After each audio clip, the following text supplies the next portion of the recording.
Semana passada eu comecei a ministrar uma palavra, e até já está lá no YouTube, no nosso canal, né, entrou como parte 1, né, marcas de uma igreja verdadeira, parte 1. Então hoje vai ser a parte 2, quem sabe terça-feira que vem vai ser a parte 3, porque são 12 marcas que eu coloquei, que eu enumerei no capítulo 2 de Atos dos Apóstolos, para nós fazermos uma reflexão sobre marcas de uma igreja verdadeira. Queridos, como nunca existe igreja de todo tipo, de todo gosto, de qualquer forma que você imaginar. Mas a grande pergunta que nós temos que fazer é: essas igrejas são verdadeiras? São igrejas que estão alinhadas com a palavra de Deus? De tempo em tempo nós precisamos examinar a nós mesmos, né? Examina o homem a si mesmo. Olha para o seu irmão que está do seu lado aí e fala assim para ele: se enxerga, meu irmão. Se enxerga, minha irmã. Amém? Por quê? Quando nós falamos examinar a nós mesmos, é nós mesmos olharmos para nós e perguntar: eu estou sendo um verdadeiro discípulo de Jesus? Nós olharmos para a nossa igreja e termos a resposta. Eu sempre estou falando, no nosso treinamento, né, que nós damos estudo bíblico para batismo, eu pergunto para os irmãos que vão se batizar, e eu pergunto para eles assim: quem garante para vocês que eu não sou mais um charlatão? Um homem de Deus não tem uma estrelinha na testa porque ele é um homem de Deus. Sabe como você conhece um homem de Deus, conhece uma igreja que é verdadeira? Você quer saber? Se você quer saber, erga sua mão aí. Se você quer saber como que você faz para conhecer um homem de Deus, o que você tem que fazer para conhecer uma igreja quando ela é verdadeira ou não? Quantos aqui querem conhecer? Amém, queridos? Leia as escrituras sagradas. Conheça a Bíblia. A palavra do Senhor vai dizer: o meu povo perece porque lhe falta conhecimento. Quando nós não conhecemos as escrituras, nós somos enganados. Quando nós não conhecemos as escrituras, né, nós não sabemos discernir um verdadeiro profeta de um falso profeta. Nós não sabemos discernir, não é verdade? Porque a Bíblia vai nos ensinar que nós conhecemos a árvore pelo fruto. Não existe árvore boa que dê fruto mau, e nem árvore má que dê fruto bom. Então nós precisamos sim, queridos. Alguns falam assim, eu já vi muitos líderes dizerem: não olha para mim não, olha para Jesus, porque eu não sou exemplo para ninguém. Oxe, como não? O apóstolo Paulo disse: olhe para mim, sede meus imitadores, porque eu sou imitador de Cristo. Eu falo para os nossos pastores que ninguém é obrigado a dizer sim ao ministério pastoral, mas quando nós falamos sim, nós precisamos ser a expressão de Cristo Jesus aqui na terra. Precisamos ser exemplo para cada cristão, para cada ovelha do rebanho do Senhor Jesus. Exemplo no comprar, exemplo no pagar, exemplo no falar. Precisamos ser exemplo, assim como ensina a palavra de Deus, como Paulo diz a Timóteo. Amém, queridos? Eu nem comecei aqui, irmãos, já ergueram a plaquinha para mim já. Tem 30 minutos. Glória a Deus. Mas para que a gente consiga avançar aí, abre a sua Bíblia, por favor, em Atos dos Apóstolos, capítulo 2, do versículo 1 em diante. Nós vamos ler, enquanto eu for ministrando, a gente vai lendo, para a gente ir frisando, né? Pastor, nós estamos numa terça sobrenatural, eu queria receber uma palavra de fogo. Irmãos, essa é uma palavra de fogo. Porque às vezes a gente pensa que palavra de fogo é aquela que faz a gente deitar no chão, rolar, cair. Não. A palavra que vai colocar o esquadro no nosso coração, remover as escamas dos nossos olhos, para que a gente possa viver a verdadeira igreja do Senhor Jesus. Amém? Olha o que diz a palavra de Deus aí. Chegando o dia do Pentecostes, estavam todos reunidos num só lugar. De repente veio do céu um som como de um vento muito forte, e encheu toda a casa na qual estavam assentados. E viram o que parecia línguas de fogo, que se separaram e pousaram sobre cada um deles. Todos ficaram cheios do Espírito Santo e começaram a falar noutras línguas, conforme o Espírito os capacitava. Atônitos e perplexos, todos perguntavam uns aos outros. Perdão, queridos, Nós vamos dar um salto agora do versículo 4 para o versículo 12. Eu vou citando aqui, já dei um salto direto. Atônitos e perplexos, todos perguntavam uns aos outros: o que significa isso? Alguns, todavia, zombando deles, diziam: eles beberam vinho demais. Então Pedro levantou-se com os 11, em alta voz, dirigiu-se à multidão: homens da Judéia e todos os que vivem em Jerusalém, deixe-me explicar-lhe isto, ouçam com atenção. Estes homens não estão bêbados, como vocês supõem, ainda são 9 horas da manhã. Pelo contrário, isto é o que foi predito pelo profeta Joel. Versículo 22. Israelitas, ouçam estas palavras: Jesus de Nazaré foi aprovado por Deus diante de vocês, por meio de milagres, maravilhas e sinais, que Deus fez entre vocês por intermédio dele, como vocês mesmos sabem. Este homem lhes foi entregue por propósito determinado e pré-conhecimento de Deus, e vocês, com a ajuda dos homens perversos, o mataram, pregando-o na cruz. Mas Deus o ressuscitou dos mortos, rompendo os laços da morte, porque era impossível que a morte o retivesse. Versículo 37.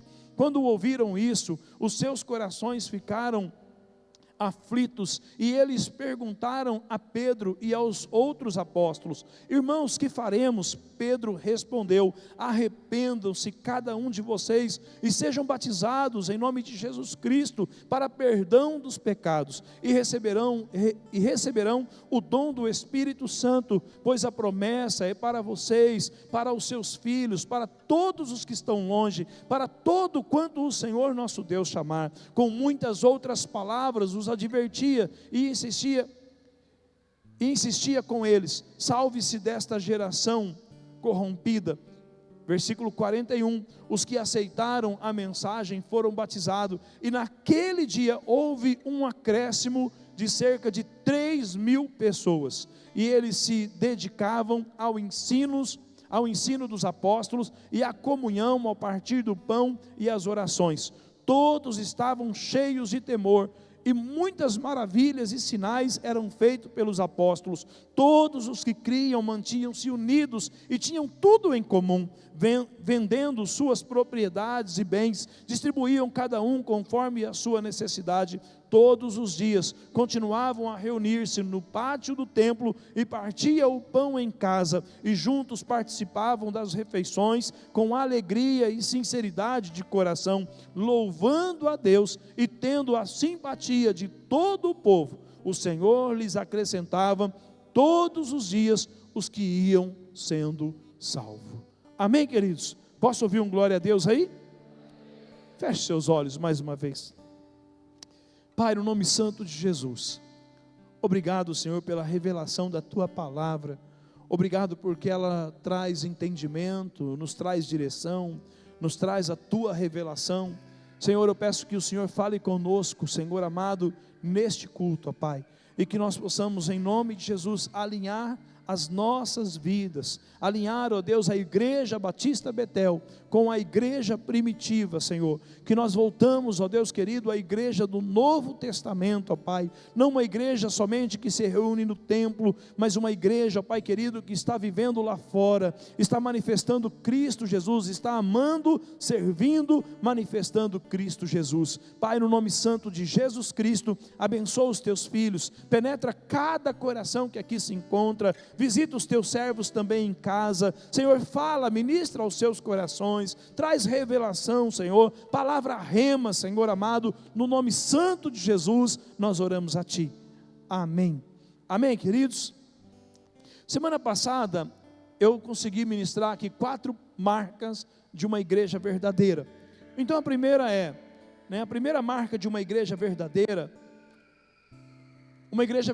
tem unidade na busca do Espírito Santo. Uma igreja verdadeira não busca nada além ou acima do Espírito Santo, porque entende que nós não podemos fazer nada sem o Espírito Santo, e isso precisa ser um desejo, uma atitude de todos nós. Aí eu falei na semana passada que nós precisamos buscar na noite da Shekinah, clamar. Esse deve ser o desejo do nosso coração. Não vou entrar, só vou citar, tá bom? Segunda marca de uma igreja verdadeira é que ela é cheia do Espírito Santo de Deus. Quem busca, encontra. Quem bate, a porta se abre. Se você buscar o Espírito Santo de Deus, se a Igreja Batista Betel buscar o Espírito Santo de Deus de forma fervorosa, nós encontraremos, nós seremos cheios do Espírito Santo. Não será só o pastor Valmir, não será só os pastores desta igreja, ou os líderes de célula, porque diz a palavra de Deus lá no dia do Pentecostes, que todos receberam línguas de fogo e todos foram cheios. Terceira marca que eu já ministrei na semana passada, terceira marca de uma igreja verdadeira, é que uma igreja verdadeira, ela tem equilíbrio entre as manifestações do Espírito Santo de Deus e a revelação da palavra. Porque quando os apóstolos foram tomados pelo Espírito Santo, quem estava lá começou a ver eles caídos, falando lá com as suas línguas enroladas, outras línguas, e eles começaram a dizer: esses homens estão embriagados, 9 horas da manhã. E aí Pedro se levanta, ele começa pelo livro do profeta Joel, e ele começa a ministrar, dizendo: irmãos, o que está acontecendo aqui é o que foi predito pelo profeta Joel.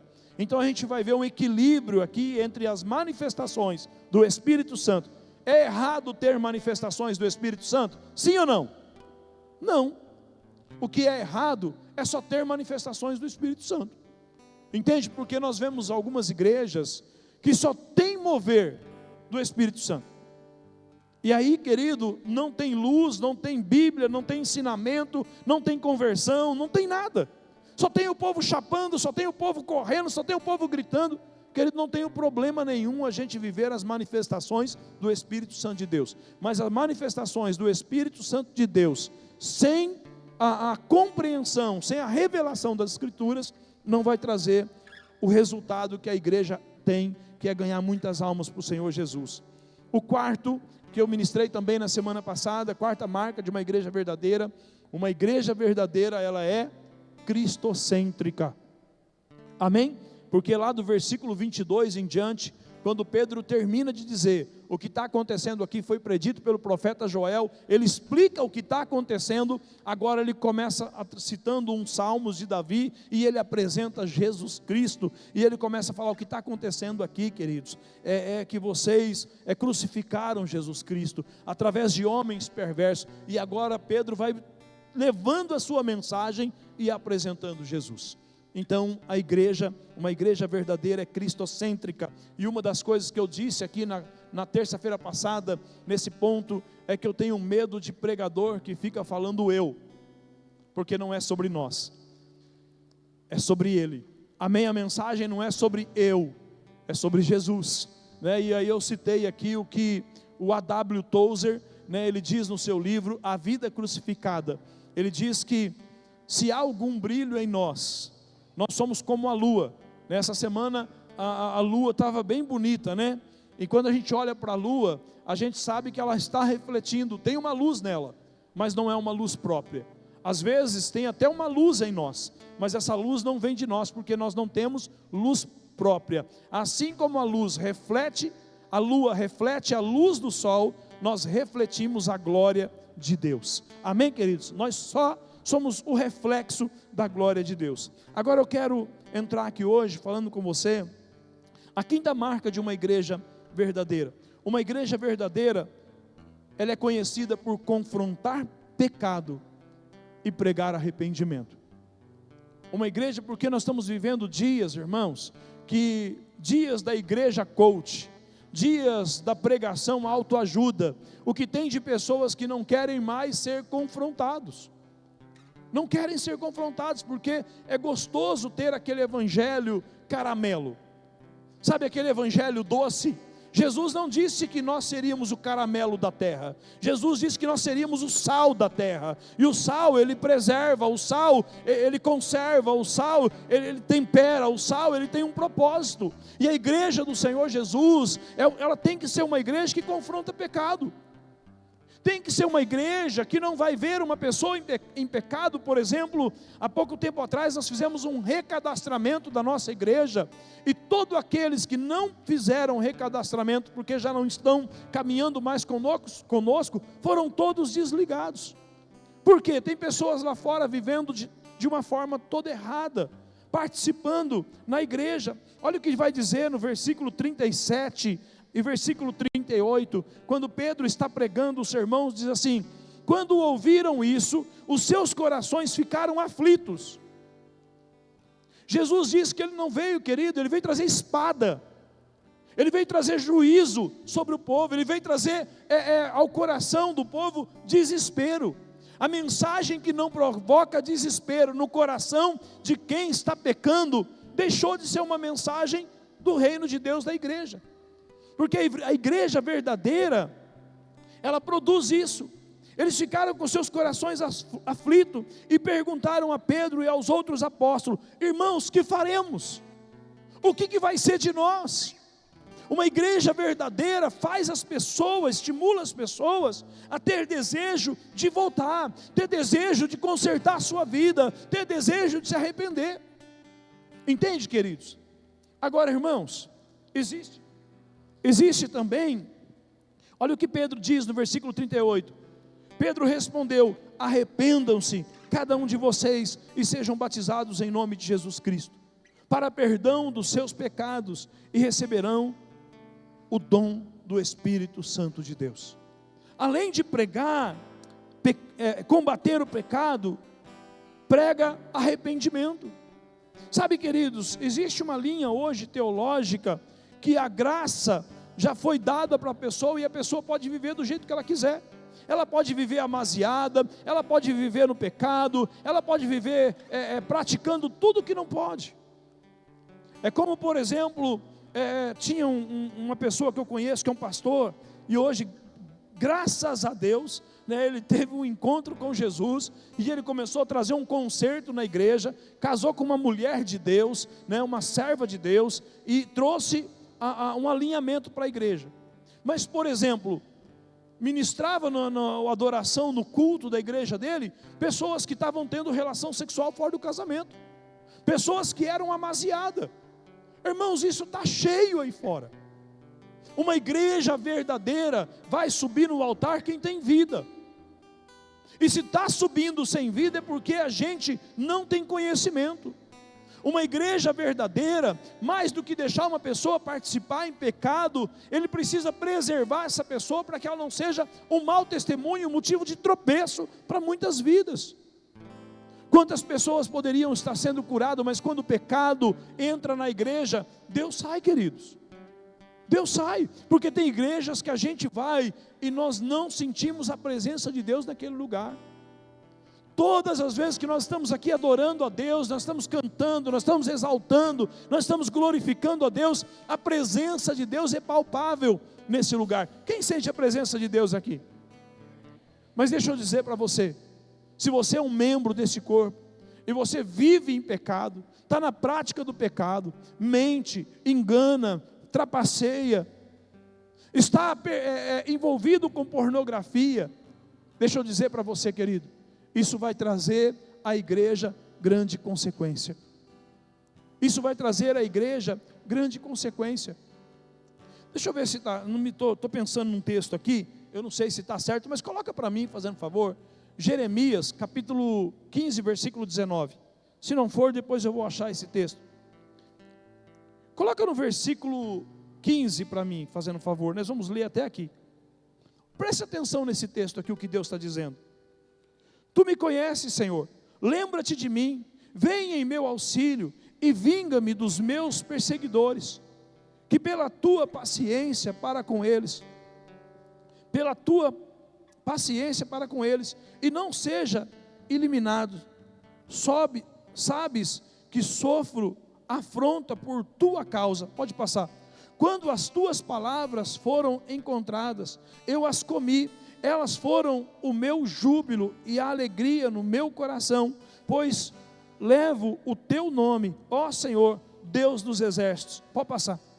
Jamais me sentei na companhia dos que se divertem, nunca festejei com eles, sentei-me sozinho, porque a tua mão estava sobre mim, e me encheste de indignação. Porque é permanente a minha dor, e a minha ferida é grave e incurável.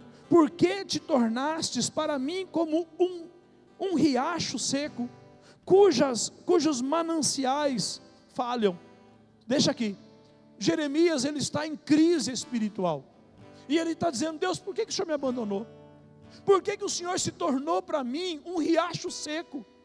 Por que eu busco o Senhor e eu não te encontro mais? Por que os meus inimigos prevalecem contra a minha vida e o Senhor não faz nada? Sabe o que Jeremias está fazendo? Ele está questionando Deus.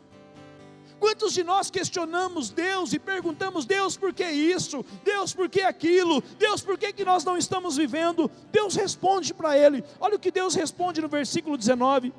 Assim respondeu o Senhor: se você se arrepender, eu o restaurarei.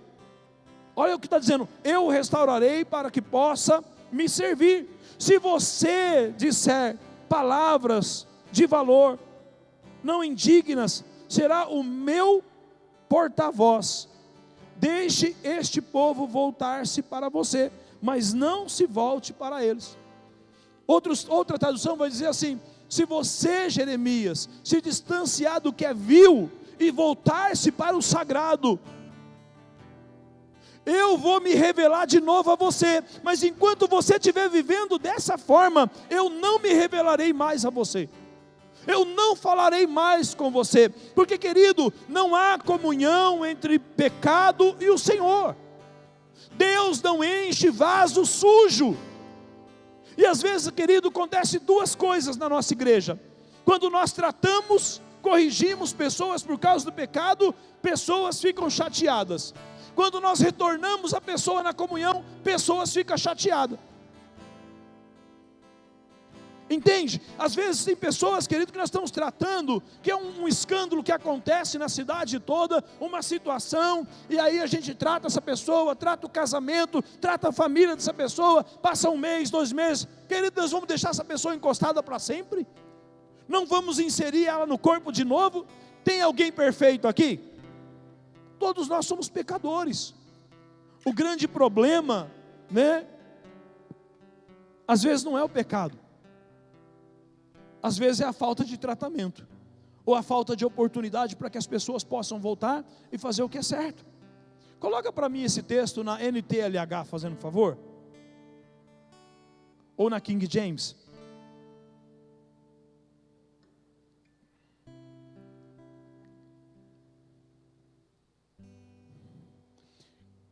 Coloca na King James, fazendo um favor, só esse versículo. Isso.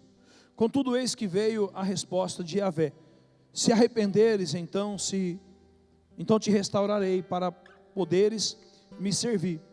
Se falares, é quase bem semelhante. Tem uma outra tradução que ela vai falar assim: se você se apartar do que é vil, se você se apartar do que é promíscuo, se você se apartar daquilo que me aborrece, então eu voltarei e farei de você a minha voz no meio do meu povo.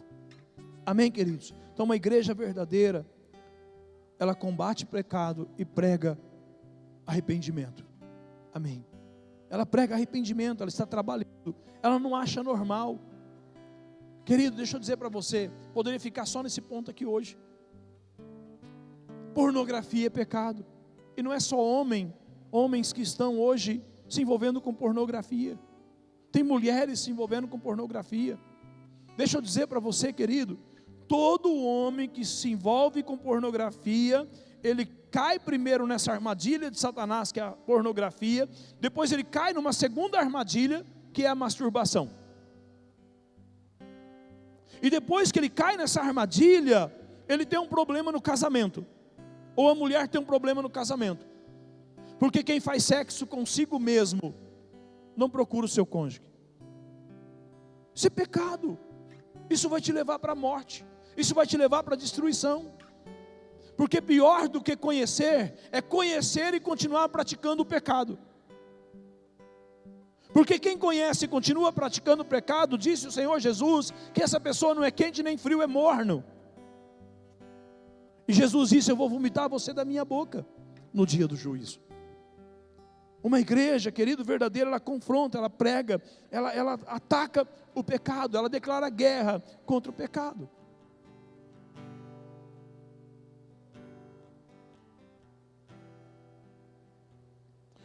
Uma igreja verdadeira tem a marca do crescimento pelo batismo. Sexto, uma igreja verdadeira, ela tem uma marca que ela cresce pelo batismo. Porque, irmãos, nós estamos vendo igrejas nascendo e de repente tem 300 pessoas e não fez um batismo. É movimento, irmãos, porque tem um monte de gente mudando de igreja, mas não muda de vida. Uma hora está numa igreja, outra hora está na outra igreja. Deixa eu dizer para você, o que Deus não tolera na igreja Batista Betel, Ele não vai tolerar na comunidade da Monte Santo, Ele não vai tolerar na igreja do Evangelho Quadrangular, Ele não vai tolerar lá na comunidade Leão de Judá. Sabe por quê? Porque Deus é um só e Ele não muda. Se existe igrejas que toleram, Deus não tolera o pecado. Uma igreja verdadeira prega um evangelho genuíno, que confronta pecado, ministra arrependimento, as pessoas se rendem ao Senhor Jesus e descem as águas, para viver uma nova vida, uma vida transformada, uma vida do reino dos céus. Mas nós estamos vivendo dias que nós estamos vendo igrejas que não batizam mais. Ouvi alguém dizer que a saúde de uma igreja é conhecida pelo seu batistério. Porque existe batistérios de igreja que estão rachando, porque há anos não vê uma gota de água, porque não batiza mais ninguém. Porque uma igreja que não batiza mais ninguém, é uma igreja que não prega mais o evangelho. É uma igreja que virou um clube. É uma igreja, eu passo ali, em frente à Soreprima, está cheio de carro ali. Gente com todo tipo de motivação. Ali tem evangélico, ali tem católico, ali tem espírita, porque não é uma igreja, ali é um clube. Não tem nenhum problema ter esse monte de gente lá, com todo tipo de fé, raça, religião. O problema é quando nós estamos numa igreja, e as pessoas amam estar na igreja, mas não querem se batizar. E essa igreja também não se preocupa com isso. Essa igreja perdeu a sua identidade. Versículo 40 diz assim: com muitas outras palavras o advertia e insistia com ele: salvem-se dessa geração corrompida. Os que aceitaram a mensagem foram batizados, e naquele dia houve um acréscimo de cerca de 3.000 almas. Essa igreja, no primeiro dia de enchimento do Espírito Santo de Deus, eles batizaram 3.000 almas. Então uma igreja cheia do Espírito Santo de Deus batiza pessoas. Irmãos, nós estamos começando um projeto na nossa igreja, um projeto que nós chamamos de Casa de Paz. E existe nesse projeto Casa de Paz um trabalho que nós vamos levantar vários irmãos chamados mensageiros da paz. O que o mundo mais precisa hoje, irmãos, não é de paz. E o que é a paz do mundo? Ou melhor, quem é a paz do mundo? Quem é a paz do mundo? Jesus. Quem é a paz do mundo? Quem aqui tem Jesus? Se o mundo precisa de paz, por que nós, igrejas, não damos para o mundo o que nós temos? Porque Pedro e João chegam na porta do templo, no capítulo 3 de Atos, e diz: nós não temos ouro e nós não temos prata, mas o que nós temos nós te damos agora, Jesus Cristo, levanta-te e anda. Nós estamos vivendo dias de igrejas que têm ouro e prata, mas não tem mais o principal, que é Jesus. Entende, queridos? Há uma inversão. Aqueles dias não tinham riqueza, mas tinham Jesus. Hoje as igrejas têm riqueza, mas não têm Jesus. Hoje as igrejas, parece até que você está entrando em um shopping, irmãos, e não tem nenhum problema, desde que Jesus seja Senhor nela, desde que Jesus esteja ali. Posso ouvir um glória a Deus? Uma igreja verdadeira fluirá com poder para realizar sinais e maravilhas.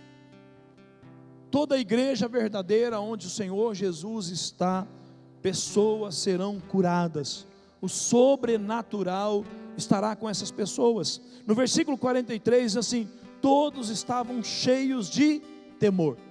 Tem outro ponto aqui, ó. Uma igreja verdadeira tem temor. Uma igreja verdadeira tem o que, irmãos? E quando uma igreja tem temor, automaticamente tem sinais e maravilhas. Porque não existe sinais e maravilhas aonde não há mais temor, aonde não há mais o respeito. Eu quero aqui pensar, essa palavra temor é nós colocarmos Deus no lugar de Deus e nós no nosso lugar. O que é temor? É colocar Deus no lugar dele e nós no nosso lugar. Quem é ele e quem somos nós? Qual é o lugar dele e qual é o nosso lugar como igreja? E quando isso existe dentro da igreja do Senhor, nós vivemos o sobrenatural de Deus, porque diz a palavra de Deus que eles viviam esses sinais e maravilhas que eram realizados pelos apóstolos, pelos servos do Senhor. Será que esses milagres foi só para aqueles dias? Sim ou não? Não. Jesus disse: eu estarei com vocês todos os dias de vossas vidas. Coloca para mim, fazendo um favor, Marcos, Evangelho de Marcos, capítulo 16, versículo 17. E esses sinais acompanharão aos que creem em meu nome, expulsarão demônios, em línguas. Volta para mim, fazendo um favor, na NVI aí, está na King James, tá bom? Isso. Esses sinais acompanharão os que creem em meu nome, expulsarão demônios, falarão novas línguas.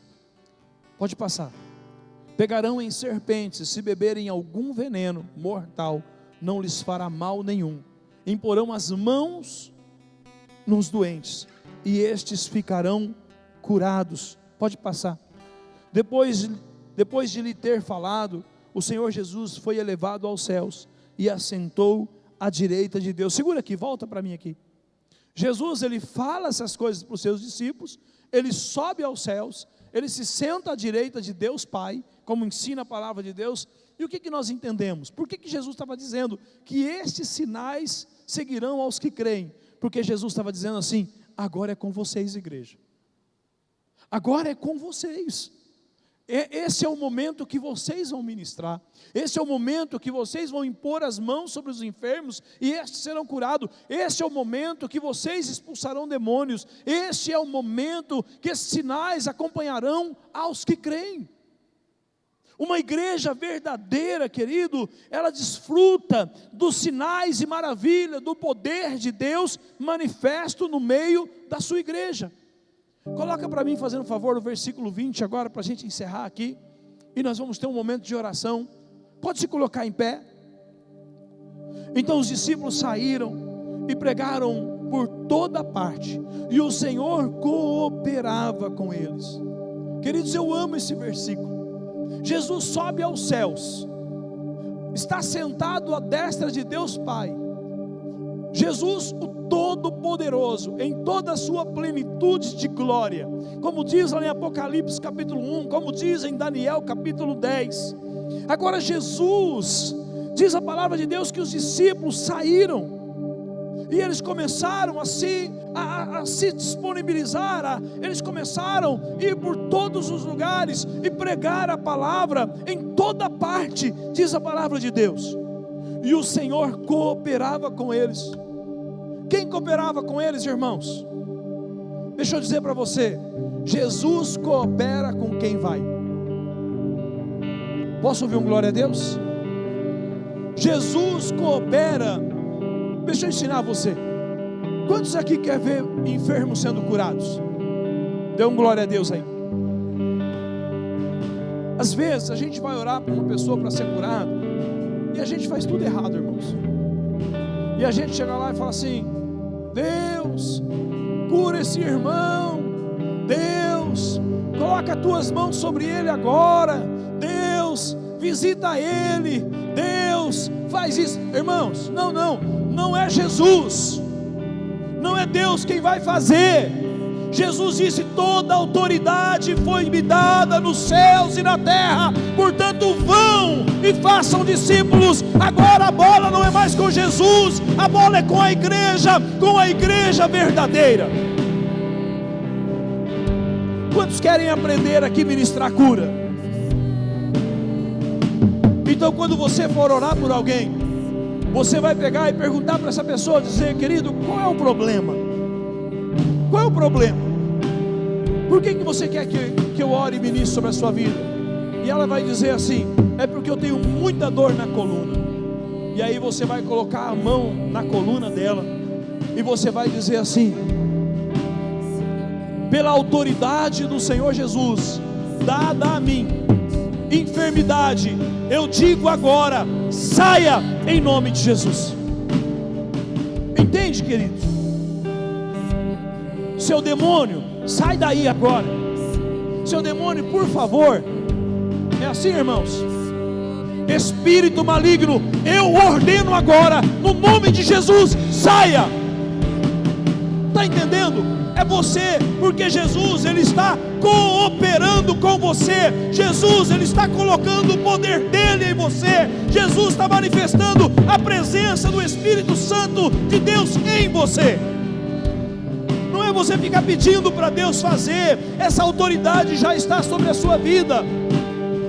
Coloque a mão sobre a sua cabeça assim e diz assim: Senhor Jesus, eu peço hoje a Ti que os Teus sinais e maravilhas possam me seguir, possam me acompanhar, aonde eu for, aonde eu estiver. Eu quero ver pessoas sendo curadas, eu quero ver pessoas sendo libertas.